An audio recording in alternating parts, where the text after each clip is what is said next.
and welcome back to the Good, the Bad, and the Ugly Show, and another Christmas video. Yes, and an impromptu one for me. I didn't know we was going to be doing this one today, but we're giving it a go, aren't we? That's right. He came round to collect some boxes, and basically roped him into doing this video because why not? Man? It's Christmas after all. Yeah, exactly.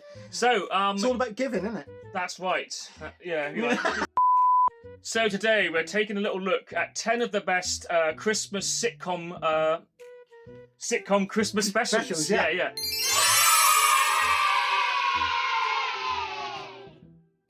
So it's not like a top 10. We're not saying we're not doing like a ranking. Yeah, we're not doing this is better than this. It's just 10 really good Christmas specials that we remember from the days of old. Yeah, the days. Yeah. And then we'll do a couple of like honourable mentions. We'll do a couple of honourable mentions later on, just to get some of those in.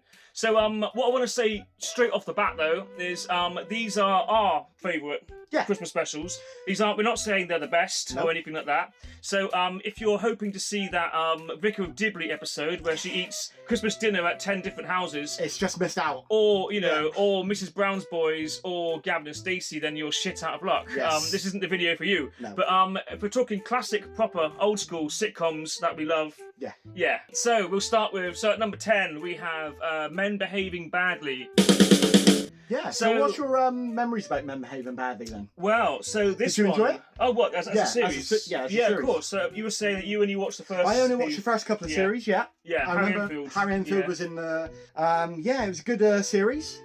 Typical 90s, really, for me, I thought. Very 90s. Yeah. It was lad culture. Yeah. It was blokes getting pissed and going for a kebab, and women kind of suffering. They're like useless boyfriends who would get them stupid presents like sexy underwear or whatever, and and no consideration. A very lads culture thing. Lad culture thing in the 90s. I mean, we had a lot of bands that reflected that, like Blur and Oasis and people, and that whole stuff like The Word as well. And The Word, it was a very lads decade, wasn't it? Yeah, it totally was. They did loads and loads of series of this, and then right near the end, really, like a series like 6 or 7. I can't quite. If I get the stuff wrong, don't say anything in the comments. You say what you want. Say what you want. But I just won't read it. Yeah, but, all comments are good here. If we're getting any of this wrong, then that is a thing. It's just us talking bollocks. We're riffing, aren't we? Yeah, pretty much. This is the whole thing. So quite late in the series, maybe like series 5 or 6 or something, they decide to do a Christmas special. But what I like about it is it wasn't your run-of-the-mill Christmas special. It had this like sort of parallel universe going on. Yeah. So you had the reality on one side of it, which is them walking around in the rain trying to like last minute buy presents, and it's all going wrong, and they're drunk. They have a horrible Christmas, and they burn the turkey and fuck everything up. Have arguments and fights. But it keeps cutting into this alternative life where they live in a big manor house, like upstairs, downstairs. And George and Andrea, Gary's work colleagues, are their maid and butler. Yeah. And it's all nice, and it's all like waking up and there's snow outside, and they're like hanging all the decorations up and opening presents. It's this nice kind of weird, kind of like whimsical, everything's okay universe. And then it cuts back to the reality. And kind I of like that. A sliding doors moment. That was really clever. I didn't appreciate it at the time. At the time, I thought, "What is this fucking nonsense? I can't deal with this." But no, I really like that now. By watching it back, it actually kind of stands the test of time. It does. It does. So that was a good one. Obviously not the best Christmas special ever, but it's got to be in the list. Mainly for that reason, because they went slightly out of the box. They later on did another Christmas special, which was about Gary masturbating a lot. Yeah. It wasn't really in the Christmas spirit. I mean, White Christmas and all that. It is, mate. Yeah, of course. But that didn't go down. I mean, that was the final. That was part of the final trilogy. A bit like Only Fools and Horses, where they did like a 3-episode ending to the series. Yeah. Which wasn't anything to do with Christmas particularly. No. And kind of bugged people a bit, I think, because that was, I don't know, bad timing. We'll get onto that whole like Christmas episodes that weren't actually about Christmas later on. Yeah. Perhaps. So we'll move on next to number 9. We have Alan Partridge, Knowing Me, Knowing Y'all. Aha! That's right. Yes. So you remember this one? I remember Alan Partridge very, very well, mate. A really good series. All of them was really good, to be honest with you. He created a really good character there. Yeah, no, it was, wasn't it? It came from the day to day, didn't it? Yeah. He was the sports guy on the day to day, the fake news, phony news program, and his segments were absolutely brilliant. So I think that's why they thought, give him his own show. You Yeah, know? I think a lot of things happen like that. Like Ricky Gervais did something similar. Yeah, Didn't he? Ali G as well. They all coming from the 11 o'clock show. That's right. All these things. They all had their little segments, and then it was like they went forward. Yeah, it's an interesting way of kind of doing it. So the first series of Alan Partridge was like a fake chat show, like a sort of everything goes wrong chat show, wasn't it? It was, yeah. But each week, one of the guests would get injured or die or something, or wouldn't turn up. There's a great one where Roger Moore is supposed to turn up, and the whole episode is about him not arriving. Yeah. That was great. That was a really good episode. Obviously, Alan Partridge improved later on, but it went more into the whole kind of like shaky cam documentary style thing about a kind of sad failed TV presenter who's now on local radio. I can relate. Local radio Norwich, isn't it? That's right. Stuck on the radio at like 3 a.m. But yeah, so I like the way they kind of like did that. That was my favourite series when he was at the Travel Lodge. That was so great. Yeah. But this was just before that. So this was after the first series. His amazing Christmas special, like those terrible Christmas shows like Noel Edmonds and people used to do, where things would all go a little bit wrong. Like there was certain I seem to recall certain Christmas shows where they'd all get a bit drunk and things would just get like crazy. Like Channel 4 would do that back in the 80s and 90s. You know, things would all go a bit wrong, and you think, okay, someone's going to pay for this probably. Yeah. So in the Alan Partridge episode, he pays the price ultimately when the chief commissioner of the BBC turns up and basically tells him on live TV that he doesn't have another show, another series, and he ends up punching him with his hand inside a turkey. Isn't that right? Yes. From what I remember. Yeah. Yeah. Really quite funny, quite clever. There's some quite sort of sad moments in that as well. Yeah. There's a bit where he's taken a Christmas walk around Norwich. They put a tiny bit of that in the show, but it was a DVD extra. They showed the whole thing. That was really good, actually. Really clever bit of writing as well with that. So, didn't they have Mick Hucknall turn up and sing "Ding Dong Merrily on High"? I think they did. At the end of that. Yeah. I mean, that's something in itself. That's worth the price of admission itself, That's mate. worth the price of an Alan Partridge Christmas special. It is, yes. Right. So we'll move on to number 8 now with Peep Show. Yeah, I'm not familiar with this. I never watched it. You never watched Peep Show? No, would you recommend it? I think you should. Yeah, okay. Yeah, I think you'd like Peep Show. So what's it about then? So it was filmed, so a lot of it was filmed, it's filmed like a normal sitcom, but a lot of shots were done from like your perspective. So they shot it with... Oh, is that the one with Webb? Is that... it is Mitchell and Webb. Is that the one with like where he goes, "We the bad guys"? You know, when they're in. That was their sketch show. That was their sketch show. Okay. Yeah. So this was a TV series. I do remember it. Yes, I've watched clips. Yeah, bits of it. But yeah, they used a GoPro, I think, strapped to the head to get like the whole perspective of you're looking at someone. They kept doing shots like that. I guess that's what Peep Show the name comes from. I suppose. Yeah. Maybe. I can never really figure it out. I guess I'm probably being stupid. That probably is exactly why it's called Peep Show, but I don't know. But yeah, they ran a few series, and then eventually got round to a Christmas special. Like, it's not something that people do. I think people are a bit worried about it because it's always later on in the series. Usually, when people decide to do a Christmas special, because I think you can kind of make or break. Because you could go wrong and do a fucking terrible one. Like I seem to recall that. Oh God, Are You Being Served? Christmas special. Yes. Was that the one where they go abroad? It is, yeah. They go to Spain or something, don't they? I keep mixing it up with the extras episode when the whistle blows and they all go abroad in that one. I think it's the same fucking thing. Yeah. I mean, it's obviously a parody of that. It was obviously riffing on that. I cannot separate the two of them in my head, you know? Yeah. But yes, I think people worry a little bit about Christmas specials that they might be crap, so they don't do them. And then later on, once you've got the characters established, you can kind of it's a hard thing to do, mate. You know? Yeah.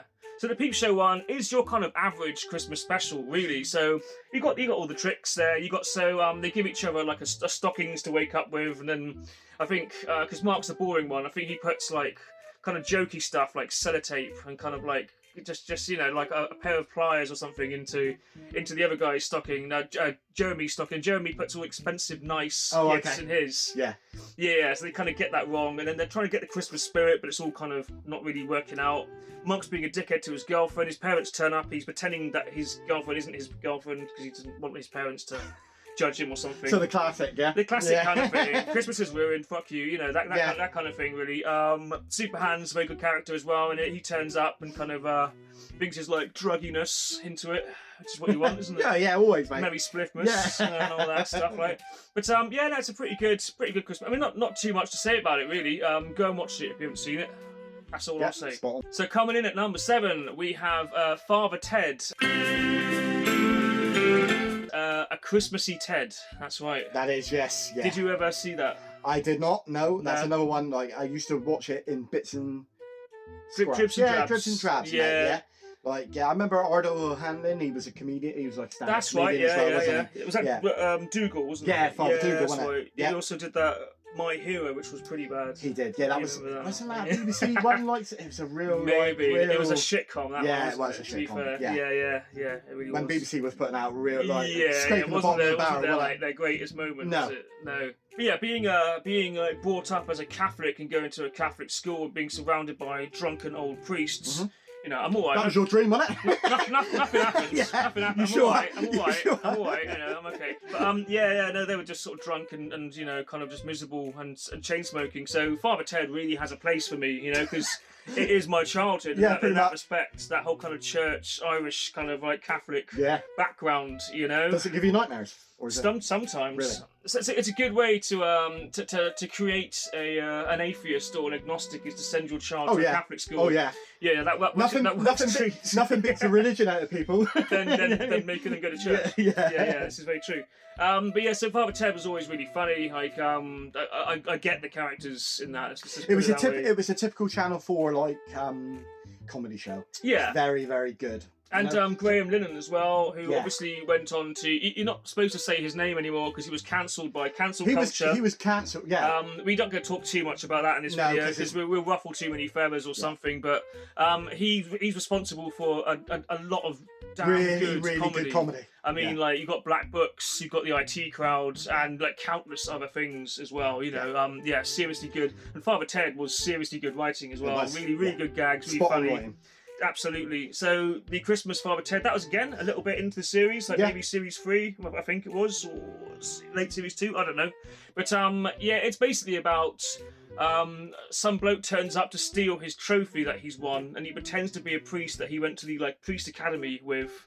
Priest Academy. Yeah. That'd be a good Back film. in Habit, mate. Yeah, I know. Yeah. Priest Academy. Yeah. We're gonna Dirty film that Habits. next year. Yeah. Man, we got copyright. Yeah. Right? But yeah, so it's someone pretending to be someone he knows, and it's quite clever. There's a scene where they're trying to guess his name. Come on, you remember? No, he makes Mrs. Doyle try and guess the priest's name. Yeah. And she won't stop. There's a list of ridiculous names she just keeps rolling out. And I think it might be on the internet somewhere. If I can put it on the screen, if I can find it. Yeah. I probably can't find it. Father Luke Duke. Father Billy Ferry. Father Chewy Louie. But there's names like Father Luke Duke, Father Chewy Louie, and it's just all these names roll off. It's amazing. I don't know how they sat down and wrote all this stuff out. It's just great.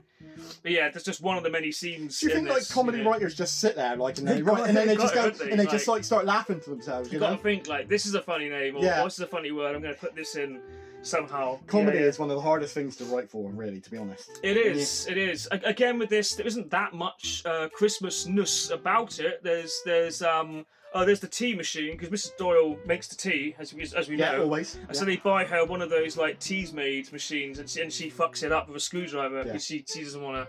She does not want to be doing that. You know, this is taking her job away. You know. Yeah. Goddamn goblin Teasmades. Yeah. But it's got the amazing scene when they're in the clothes store and they're walking around and they accidentally find themselves in the women's lingerie department. Do you remember that? Yes, yeah. And then they bump into another couple of priests who've accidentally wandered in there, and then another bunch. And it ends up with like 10 priests. And they're like, we've got a situation here. If anyone sees 10 priests stood by the bras, there's going to be like a media forensic. You know, what's the word? Furore? Media furore. Yeah. So they've got to figure out this like strategy of trying to get out of there, and it ends up like a sort of Vietnam thing where they're creeping around, you know, the aisles of clothing, and someone someone tries to like move a bra and gets snapped by the the elastic, and he's down. Go on without me, I can't make it. You know that whole kind of like platoon type. You know.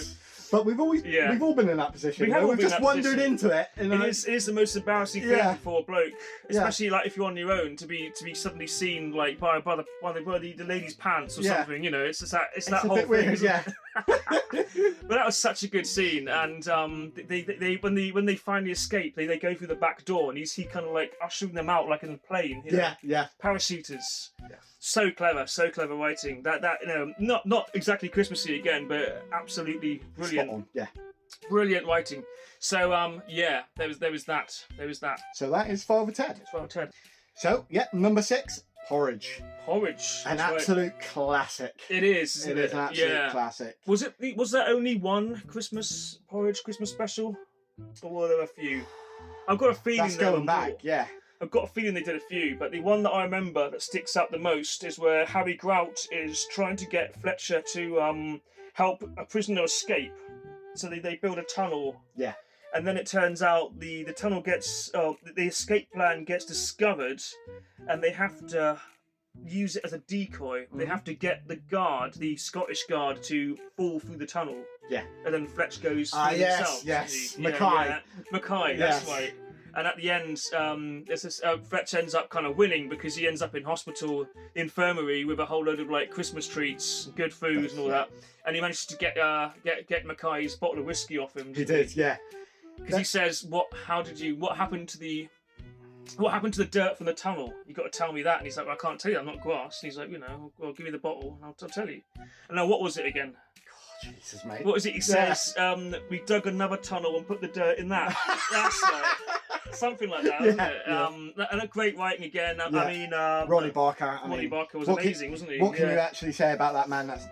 I know. Hasn't been said already. Just an absolute legend of comedy. Absolutely. And between you and me, I think, between you and me and 4 million people. And everybody else, the 2 people who watch this. Yeah. I think Porridge is definitely better than Open All Hours. Oh, so miles. I know they're both running around a sort of similar time, weren't they? Miles. Because Ronnie Barker did a lot of shows, didn't he?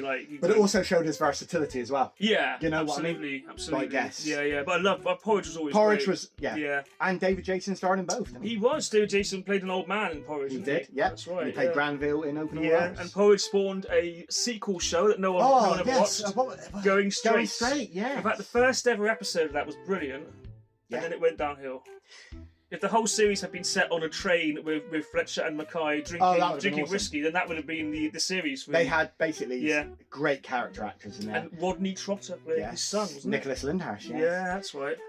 Richard Beckinsale in Porridge as well. Yeah. Lovely guy, died way too young. Do you think Lyndhurst was typecast as a gormless son or younger character in these things? He played that role in everything until When He Falls on Horses. Yes. He was in Butterflies as well. He was in Butterflies, isn't it? And if you needed a sort of lanky, gormless son, then he was the one to have, wasn't he? Yeah, I remember him in Dave Jason on a kids' TV show. Oh yeah. Even before Only Fools and Horses. Shit, they worked together before. Yeah. Because there was a David Jason thing where there was a show with David Jason, and the character's got a brother in that, but the brother is the more dominant one. He's the weaker character. Yeah. And that was just before Only Fools and Horses again, wasn't it? But we're digressing a bit, aren't we? But Porridge was brilliant. I mean, that was the ultimate Christmas episode that I remember. Brilliant series. Yeah. Just go watch it. Go and watch it. Classic Gold. It's probably on Classic Gold. It probably is, mate. Yeah. That's how you watch them, isn't it? That's our channel, isn't it? That's our perfect channel, yeah. So coming in at number 5, we have Till Death Do Us Part, or Death Us Do Part. Death Us Do. Till Death Us Do Part. Till Death Us Do Part. Till Death Us Do Part. Yeah, I think so. Yeah. Alf Garnett. That's right. Another comedy. Another legend. Legend. So was it Johnny Spate? Johnny Spate. Yes. So who wrote that? Yeah. And I mean, the thing with it now. So obviously, it's the whole cancel culture thing again. They could never show these episodes on TV anymore. They can't. I mean, for all the young people watching, for all you young guys who found Friends and Only Fools and Horses too offensive to watch, do not watch this. Go and watch one episode of this, and pick any episode, and your head will explode. You know, basically. I can see why they can't show any of it for the reasons they've cited, but it's also like the Fawlty Towers. It's satirical, thing. Though. It's satirical. You know, it's he was writing these characters because he's kind of taken the piss out of what the working class characters were like. You know? Yeah, exactly. And even the guy who played Alf Garnett, Warren Mitchell. Yeah. So he based all the mannerisms off an air raid warden that he had in the Second World War, who would do. Now I'm telling you this, you can't do. You know that guy with that demanding kind of voice of like. The guy with that has more power than I know. The little Hitler type. Yeah, the Hitler. Yeah. So he got all that off a character as well. These are all real characters. I mean, you go back in time to the 70s, and I think you will find it bears a very strong resemblance to things like Till Death Us Do Part. To the England we grew up in as well. You know what I mean? Yeah, exactly. So our sort of generation grew up watching repeats of this stuff, really. Yeah. I mean, this was always on TV when I was a kid. Always. We only had four channels. That's right. And my dad always insisted on this being on. I mean, when I was a kid, it was just people arguing about politics for half an hour, and I thought it's the most boring thing in the fucking world. But then getting a bit older and watching it, there's a lot of really good writing in it. It's a really good comedy. Alf Garnett is such a fucking, like, despicable character, but also very human. And you kind of feel sorry for him sometimes at the same time as well. I mean, a misinformed, misguided person, a working man, voting Tory, who's shooting himself in the foot. He's got delusions of grandeur. He thinks he's something he's not. I mean, this is, and we can all relate to that. And I think that's a genius in the writing. Yeah, absolutely, you know what I mean? Absolutely. So there's great stuff, and I think there were quite a few episode Christmas specials in this series as well. I think they did one like every year. They did like a spin-off to like. Oh, they did Sickness and Health. Where his wife's gotten older. Yeah. Actually, before that, there was another series called Till Death. And that was where they moved to like Bournemouth or somewhere. They moved to this little seaside town. Do you remember that one? No. I've got all of that somewhere on a hard drive somewhere. It's funny stuff. It's all on. I think it might all still be on YouTube. I don't know, but yeah, that was a good series. But yeah, there's lots of it. It ran from like the early '60s right up until the '80s, like late '80s. You know, in one way or another. Alf Garnett. There were 2 films made as well. The first film was brilliant, absolute fucking genius. The second film was terrible. They always made films in their days of sitcoms as well. Like Steptoe and Son and all that had a few films. The first series has like him as a younger man and getting married and going through the war, and having his kids and all that. So it was really, really well done. It's like a separate thing. The second one, they replaced the Eunice Stubbs and Tony Blair's, or Sherry Blair's dad. Tony Booth. Tony Booth. Yeah. They replaced those characters in the second film, and it was crap. It was really not very funny, and that they live in a tower block in that one because obviously the end of the first film they move. But we won't go into all of that right now. So the Christmas special that I've got here, the one specifically that I remember, is the old black and white one from the early '60s. Oh wow, yeah, okay. This is the one where Alf's pissed off because all his family got him was a packet of whiffs, which is like a little thin cigars, little crap cigars, and he's complaining about that. And he tells a story in this one, and I can try and get the story right, where he's talking about this this lovely dollhouse that he bought. He managed to get it like last minute and paint it up. It was a beautiful thing to bring home for his daughter and make her year. And she's sobbing and she says, I don't remember any of this. And his wife says no, because by the time he got home, he was pissed as a fart and he fell over and smashed the whole thing up. That's such a horrible story, isn't it? But it's such a true story. It's such a true story. We've all been there. Yeah. We've all been that bastard at some point. Or, pretty much, yeah. Some of us anyway. Yeah. But, not really. I do it every year. One year, I won't know. But it was a great Christmas special, that one. I mean, always need a bit of misery at Christmas, don't you? You do. Yeah. This is it. Where would we be without it, mate?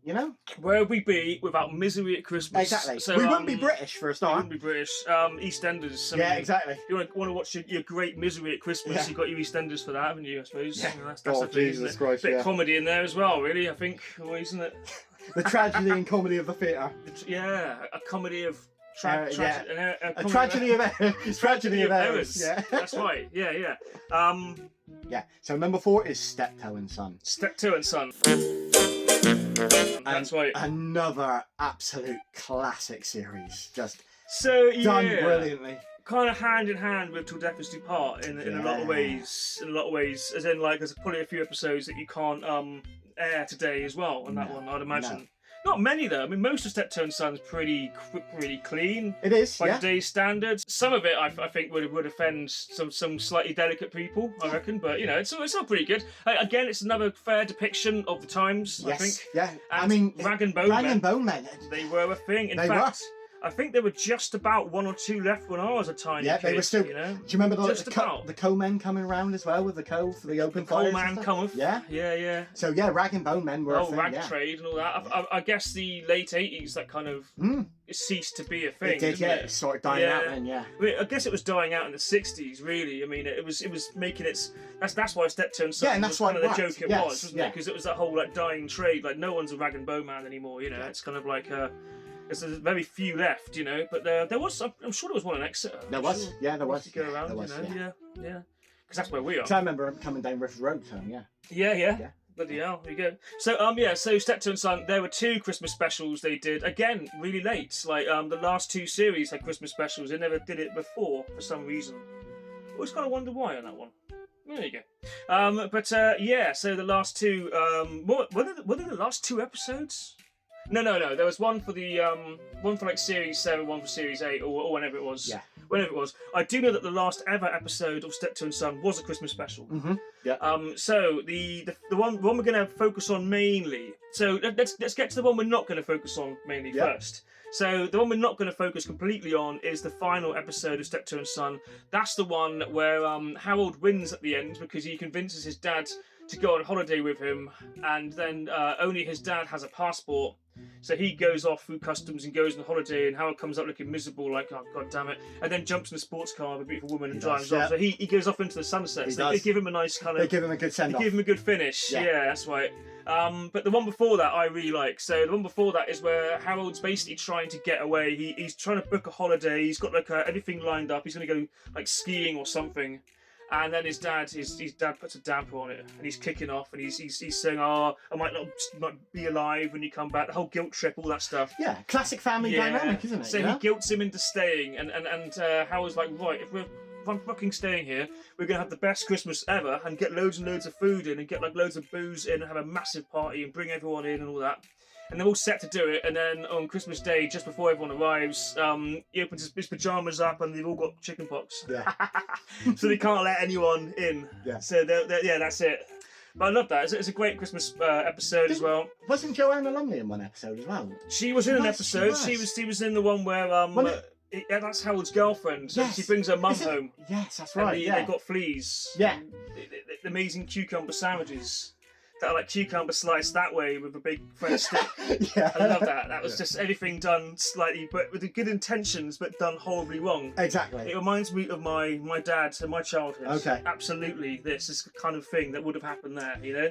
One of my favourite episodes of Steptoe and Son was like when they had the funeral to it, like in Albert. It was like he had the cup of tea on the coffin in the front room. That's the film, wasn't it? Yeah, Steptoe and Son rides again. Yeah, he goes, you know, that's the first drink I've had on him. Yeah, that's good. There was some classic step. We could do a video of our Steptoe and Son the whole time, really. But I love it. It was another show that I grew up with. Obviously, I wasn't alive at the time. No.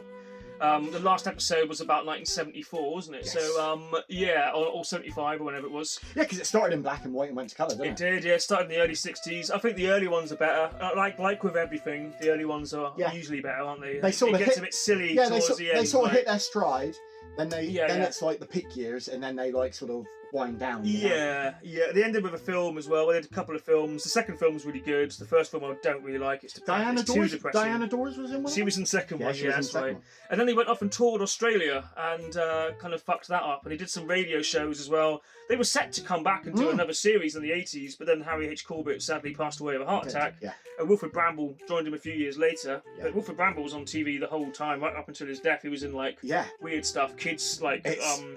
It's a very intriguing relationship they had as well. It was, because they're supposed to have hated each other, but they didn't really hate each other. They got on quite well, otherwise they wouldn't have continued to work together. You know, I mean, if you take like the Likely Lads, you know, the two actors in the Likely Lads, who you got? What's his name again? Oh, Terry and Bob. I can't remember the bloody name. James Bolan. James Bolan and Rodney Brewers or something, was it? I don't remember. But the two actors in that, they fell out during the film they made and they never spoke again. Yeah. That was it. So it was like Rodney Brewers, if that is his name. He took massive offence at something that James Bolan said to him. I think he was a bit of a difficult chap. Yeah. But yeah, they never spoke again. That was it. That was the end of that career. Some actors are though, mate. This is it. So if Steptoe and Son really hated each other, they wouldn't have worked together again. So that's got to be a lot of bollocks in that, I think. I think they wound each other up. Probably like with the whole dad thing, the whole father and son thing, probably crossed into reality a little bit, didn't it? You know? Which it could do. Yeah. I mean, Wilfred Bramble was kind of the opposite in real life. He was a bit kind of, he was very prim and proper and a bit snobby and a bit kind of... Yes, he was. He said some nasty stuff about the working class as well, you know. Yeah. But he said something he was quoted to say was, I know they're poor, but do they have to be so ugly or something like that, he said, you know. I'm like, wow, okay. Coming from him, mate, yeah. From the horse's mouth. Yeah. You know, this is it. Yeah, but like Harry H. Corbett was quite posh as well, though. I suppose he was what you call like a darling, like one of those actors. Yeah, actors. Yes. This is it. He wanted to be a serious actor, but he got typecast as Harold Yeah, forever. I think that that happens to a lot of actors as well. It does. When you get typecast, and it's like you end up hating your character that makes you famous. You know. Yeah, this is it. This is it, man. Tragedy again. Number 3. 3. Right, so number 3 is Only Fools and Horses. That's right. My favourite. This is probably your favourite. This is my favourite TV comedy of all time. Only Fools and Horses. Yeah. Absolutely love David Jason, Leonard Pierce, Nicholas Lyndhurst, Buster Merryfield. Are you a granddad or Uncle Albert? I'm both. You both. I love Granddad and Uncle Albert. Yeah. Like I can't. Yeah, they're lovely. They're all great. John Sullivan, absolute brilliant writer. He can make you laugh and he can make you cry in the same episode.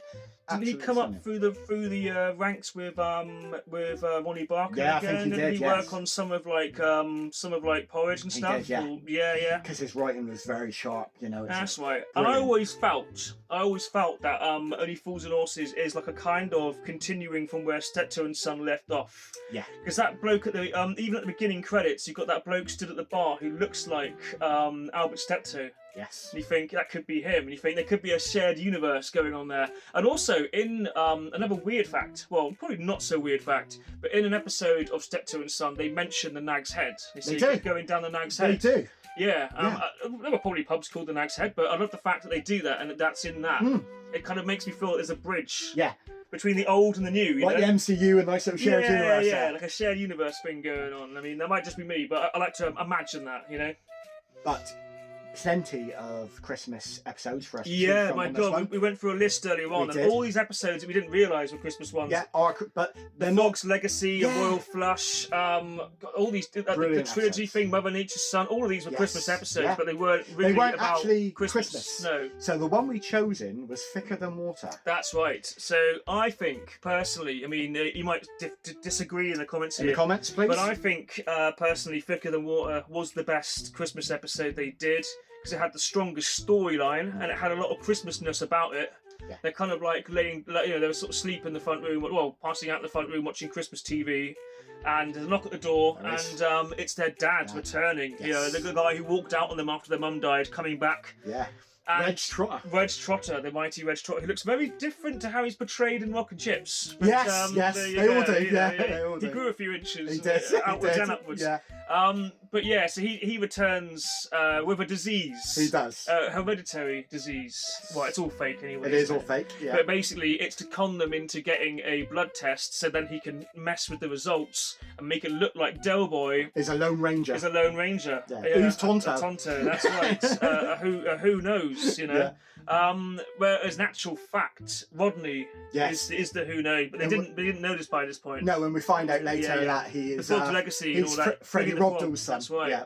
So it's interesting that goes like that, because you would think out of the two of them, Rodney is the odd one out with the family dynamic, with the look and everything, you know. Brilliant writing in this episode. But the reason he does this is because he knows there's no chance of winning Del Boy back over. No. Because Del Boy beat him up once and they hate each other and all this stuff, that traumatic childhood. So he does this to alienate Del Boy so he can get back in with his dad and with Rodney and kind of get his place into the house and muscle in, basically. So he's a real piece of shit, isn't he? He's a piece of work, and the good dynamic about that is like Del don't want to be like his dad, but but he is. And he's like. Yeah, Reg comes back and starts dressing in like Del's clothes and stuff. Yeah, I mean, aren't we all? Are we all fighting desperately to not turn into our dads? We are. I think I've turned into mine, mate. We all do a little bit. I think I have, mate. I think I have. We all do a bit. No matter how we try not to. Yeah, we all do a little bit. We fight it for our whole life. We fight it tooth and nail, but it happens. It does. It does. Yeah. So it's a really good episode. It's quite a sad one as well. It is. It's a brilliantly written episode. Yeah. And even at the end when they're kicking Reg out, like they'll give him some money. He does. He's like, don't want to see him go out potless. This is family, isn't it? There's always that aspect. Family dynamic again, mate. Family dynamic, and that's the last we ever see of Reg Trotter, isn't it? Or hear of him. Yes. So there we go. But I love. I mean, you can't know if you can get a better Christmas episode than that one, probably for storylines. And Leonard Pierce in it was just absolutely. Yeah, there's a lot of good, a lot of great one-liners in there as well. Yeah. So if we talk about the other ones, so Series 1 had a Christmas special. It did. That was very good. That was good. It was kind of run of the mill. It was almost like Go West, Young Man, though. It was. They go out, they try and pull. Yeah. But it's got a good bit with the Christmas dinner where they got the giblets inside the turkey still. Yeah. Yeah. You don't want to see what's inside this thing. Yeah. He's explaining it's like the gates of hell or something. You know. And they got the electric carving knife, but it hasn't got a plug on it. So again, my childhood. That is exactly it. Yeah. Again, it's exactly. Because we all had like an electric like knife in the. We did. All these stupid gadgets. But, it wouldn't have a plug on it. You know.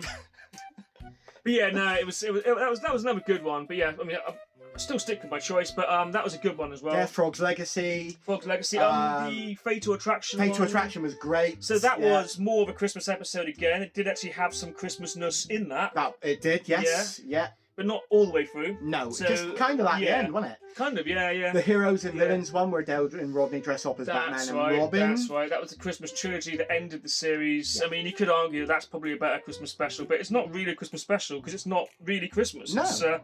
It could have really been brought out any time, really, I think. Yeah. And the Mother Nature's Son is like set in the summer, so it is, there you go. It's, exactly. Quite out of place. I think you chose the right one, mate. What else did we have though? We had let me think. A Royal Flush. To Hullenbach was another Christmas special. Hullenbach, again, not a Christmas thing. I suppose the only other one we had was the Diamonds Are Forever. Was it called? Diamonds Are Forever. Series 3. That was a Christmas set, wasn't it? Yeah. Was it set at Christmas? Yeah, but it wasn't a Christmassy themed. It wasn't. No. It goes away, doesn't it? Yeah. Was it Christmas at the beginning of the episode or? I don't. Was it even Christmas in the episode? No, I have to go back and watch that. I don't remember there being any real Christmas connection. In a Royal Flush. Was another one. Again, not a Christmas thing. So so Thick of the Water is like the ultimate Only Fools and Horses Christmas special. If you want to find one, that's probably the one to go see. I reckon. Yeah, definitely. Spot on. So what do we got next? Number 2, Blackadder. Blackadder. That's right. So Blackadder's Christmas Carol is what this is. Absolutely brilliant. Yeah. Right. So this is a parody of Scrooge. But it's the opposite way round. So, so basically, Blackadder's nice. Ebenezer Blackadder is Ebenezer nice. Blackadder, yes, yeah. Rather than being Scrooge, he's a nice bloke who then turns bad by the ghost visiting him, which is quite a clever thing. Because the ghosts visit him to basically to say, "Well done, you're a good bloke. Thank you." You know, we visit people this time of year, and we visit you just to say, good on you. And he says, "Oh yeah, so how bad were my descendants?" He said, "Oh, you don't want to know about that." And he shows them how bad the descendants were. But this is great because we get a sneak peek at what it would have looked like if we had Christmas specials in each series of Blackadder. For series 1, so 2, and 3. Well, we've only got 2 and 3, isn't it, in that one? But it would have been great if we had like Christmas specials for each of them. I mean, I'd love a medieval Christmas special where the peasants raid the castle or something. That could have been quite good. Yeah. They could have done something with that. But series 2, he tricks. So the Christmas special segment for that, he tricks Melchi into signing his own death warrant or something. And the third one, he gets Baldric to dress up as a beggar lady, and he accidentally lets a real beggar lady in, and they take all the prince's presents and stuff. It was great. It's really funny, Blackadder Series 4 could have had a great Christmas special with the it could have been Christmas friendly football game. Yeah, that would have been a really good episode, wouldn't it? They do mention that in the final episode. They do. That would have been a great Christmas special as well. So it's a shame we didn't do more. Can I just say, Blackadder, another absolutely classically absolutely, yeah. I mean, if you're not familiar with Blackadder, please watch it. So Blackadder is a historical figure who changes his position in authority in every series. He starts off as a prince, then he's a right-hand man to the Queen, or whatever, and then he's a butler, and then a noble soldier, really, or sergeant or whatever. Basically, So Captain Blackadder. He kind of goes down, doesn't he? He does in ranking of importance. Can I just say that Blackadder is one of the best series finale ever written? Series 4 was a real the D-Day episode. Yeah. Right? It's like the going over the top episode of World War One. That's if you haven't seen it, please do, because it's absolutely. That was fantastic, wasn't it? When was that shown then? God, Jesus Christ. Early 90s, I think, wasn't it? Was it what time of year? I've got a feeling it was like Easter or something. I can't really remember. I mean, that was what, 1989 or something, was it? I would have been about 4 when watching that. But I do remember watching it. So, I always loved Blackadder. I mean, growing up in the 90s, collecting VHS, you'd see videos everywhere. I had a lot of videos. I had walls of videos, if you can imagine that. But I had all the Blackadder and all the Bottom and the Young Ones and Only Fools and all of it. But Blackadder was always an exciting video to pick up because, it's just great. What was your history, What was your favourite? Interesting stuff. It is. History is an interesting subject. Yeah. What was your favourite series of Blackadder? Oh, see, that's a difficult one, isn't it? So a lot of people hate the first series, but I really like the first series. Yeah. It's got a lot of it's a very different animal, isn't what's it? he like in bed? yeah. But the original pilot was more like the second series. So they changed the character last minute to be that kind of weird, weak version of him in the first one. So that was kind of a weird choice to go with. I mean, when was it Ben Elton came? Was it Richard Curtis or Ben Elton who stepped in? Yeah, I think I think it was Ben Elton. Yeah. He wasn't in the first series, and he stepped in for the rest of it and kind of improved on the script and stuff. But then they cut down all the budget, so it wasn't big open shots and big open castles. They cut the budget down, so you got a tiny kind of claustrophobic box room they're all sat in, and that really works. It really works so well. For all it's almost like a play, basically. Yeah, it's like a weird nightmare. Right? And can we just mention Rick Mell? Oh, Lord Flashheart. Lord Flashheart. He was in the first series as a prisoner who makes a key out of his own teeth, but they never talk about that. They always say no, he was Flashheart. We don't remember that. And absolutely, Rick Mell created an absolutely brilliant character. That was funny. It was over the top as hell, but it was funny. It was awesome. So Blackadder's Christmas Carol. I love the opening line. It's brilliant, where you can hear him outside in the street shouting "Humbug, humbug," and he comes in, "Humbug, Mr. Baldwin." Yeah, it's a good gag, isn't it? It's a good gag. And the joke on the orphans being all like obese. And Tiny Tom is I love that. So that's some great jokes, great kind of reverse stuff going on in that. Yeah. No, it was genius. It was just genius. So he ends up becoming bad at the end of it, and then was it Queen Victoria comes to visit him to try and give him some money or a prize or something, and he ends up telling her to F off, and it all goes wrong. It was great. It's a very good Christmas special again, I think. Something I like to watch this time of year. Now we have number one. And number one is, of course... Bottom. That's right. So I think for like people of our generation... Yeah. Bottom was an absolute staple. Bottom Christmas special was brilliant because it was kind of like Bottom was always the anti sitcom where everything is just really like anarchically horrible. Anarchic is a good word. Yeah, anarchic and ridiculous. So obviously it's going to be a really depressing event. Yeah. So Eddie's set up a trap to catch Father Christmas, isn't he? Or Richie dressed up as Father Christmas. Yeah. And so he like hangs him from the ceiling and mugs him basically. And then they open their stockings. And they've given each other really crap, terrible presents. I think is Richie's present just full of the Christmas dinner, isn't it? He's opening Brussels sprouts, which I think is a really clever thing. I might do that for the wife. That'd be quite funny. I'd go down well, wouldn't I wouldn't, mate. Maybe not. But Eddie's presents as well, the play telescope. Yeah. I don't know if you remember that. Yeah. But he stuck a picture in the other side of a loo roll, and he's looking in there. Yeah. And why has she got 4 arms? And it's like that's her hand. She's waving. It's a speech bubble. Oh, what does it say? Feck urfju peftic winker. I wonder what that means. I love it. That's such a clever joke, man. And there's empty bottles of Malibu and stuff in there, isn't there? Yeah, that's great. It's great stuff. And then they go and fuck up the Christmas dinner. They invite Spud Gunn and Dave Hedgehog. Yeah, Spud Gunn and Dave Hedgehog. Yeah. And Dave Hedgehog, you remember from Only Fools? He played one of the Driscoll brothers, the sort of Cray twins type of. And Mike from the Young Ones. Mike from the Young Ones. So if Nigel Planer or Planner, I can never remember his name. Planer? If Nigel Planer had played Spud Gunn, you would have had the whole Young Ones cast there, wouldn't you? Yeah. You know, it would have been. Yeah. Maybe I always wondered if that was supposed to be like a sort of joke on that, because he's got long hair and he's got a fatter version of Neil. You know, I kind of wonder if that's like a slight drawback. Yeah, I mean, I don't know. You imagine them kind of growing up. I always felt it was Rick from the Young Ones, like grown up. Like, you know what I mean? It's them grown up, isn't it? And kind of depressed and how they are. You know, it's kind of It's funny, man. It's funny. Doesn't he cut his finger off and it gets stuck on the wrong way? Is that one? I think so. And it's like That's right. Similar to the birthday episode where he breaks his leg and it's going the wrong way. Yeah. This one, do they get a knock at the door and it's a baby? Again, it's like is it like the frankincense and myrrh? Like, that's right, and they give the baby their present, which is Terry's All Gold, a Frankenstein mask, and what was the other one? Oh Jesus! Gold. Oh, myrrh. Was it myrrh? No, Grur, aftershave. Yeah. Grur. That's right. Yeah. Gold, Frankenstein, and Grur. Yeah. And I'm wearing a head towel. And I'm a virgin. They all wear yeah. Such a good thing, man. Yeah. That was hilarious. That was great. And it turns out it's just the landlord's. It is, like niece or something, isn't it? Or something like that. Yeah. But yeah, now it was a really good episode. Brilliant episode, of a brilliant series. Kind of like the ultimate Christmas special. Good one to fall back on. Can we just say R.I.P. Rick Mell as well? Just an absolute legend. Yeah, indeed. I remember when they used to do Jack and Ori. Yeah. And they asked him to read George's Marvelous Medicine, and everybody went, "You cannot do that." Yeah, his was he was good. His was the best. Yeah, he was very excitable and always really good at doing this kind of stuff. Yeah. You have the comic strip as well. He was great in that. He was in Alan Bastard as well. Of course, so many series here. Did they have a Christmas special of that? The New Statesman. I've got a feeling there might have been. There might have been, yeah. I don't remember it though. Yeah. But we'll do a couple of honourable mentions, things that we should mention probably. So I'm going to start with Rising Damp, actually, which I just thought about just now. So can we?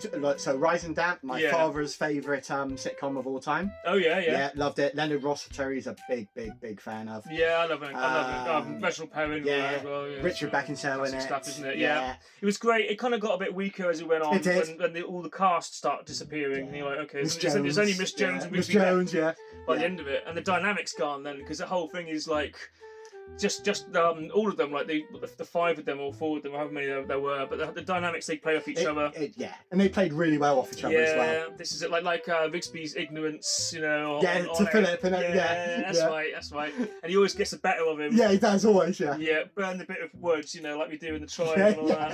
That's funny, man. That was great. That was also like an antidote to like stuff like Love Thy Neighbour and those kind of things, where like it wasn't just kind of just racial abuse at each other and then someone falls over. This was more clever. This is like playing someone at their own game, you know, kind of manipulating in a funny way, you know. It's kind of, I seem to recall that he got a thing with like the post lady or something.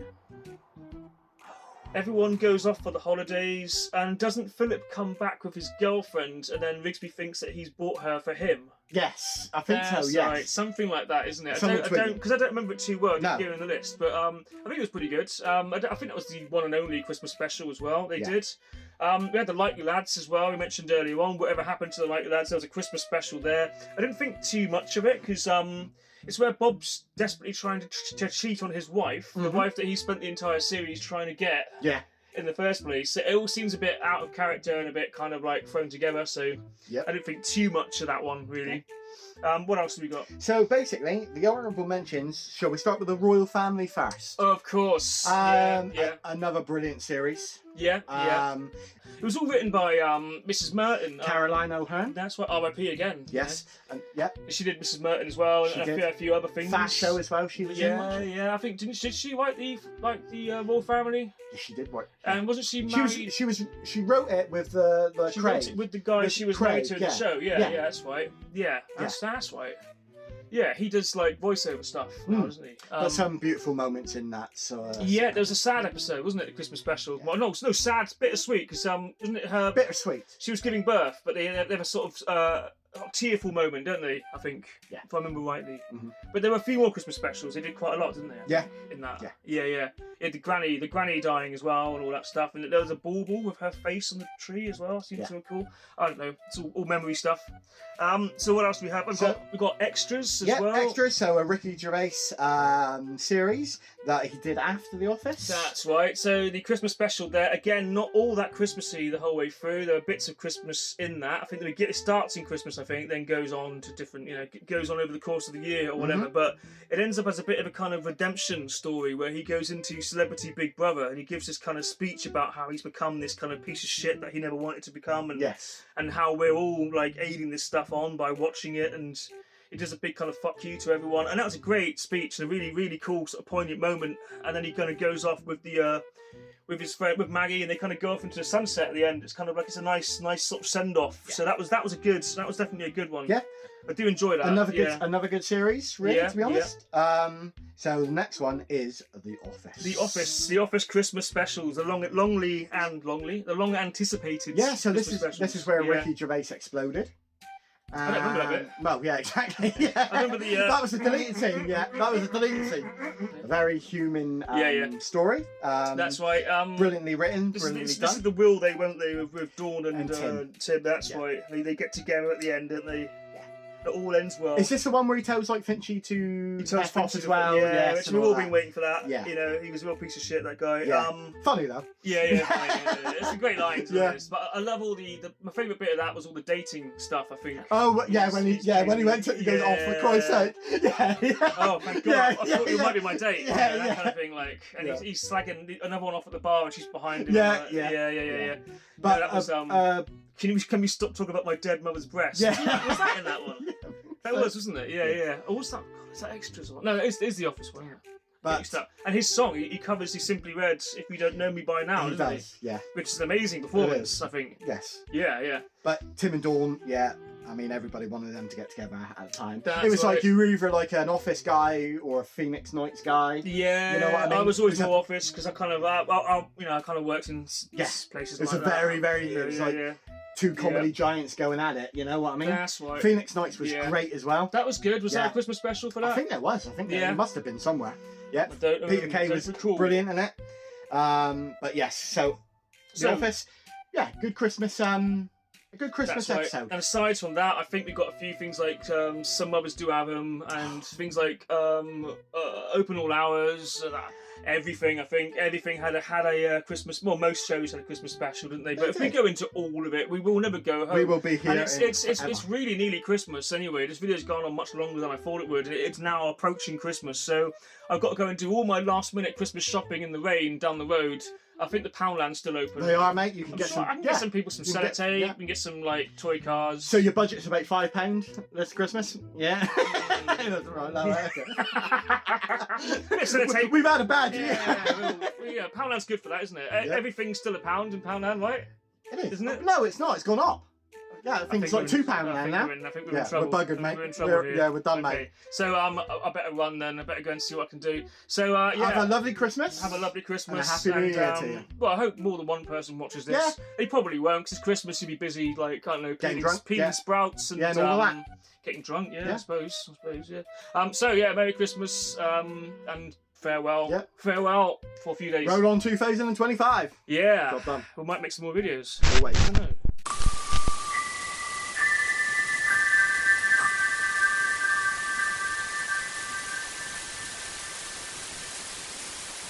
Please like, share, and subscribe to The Good, the Bad, and The Ugly Show. Because there's no room left in here.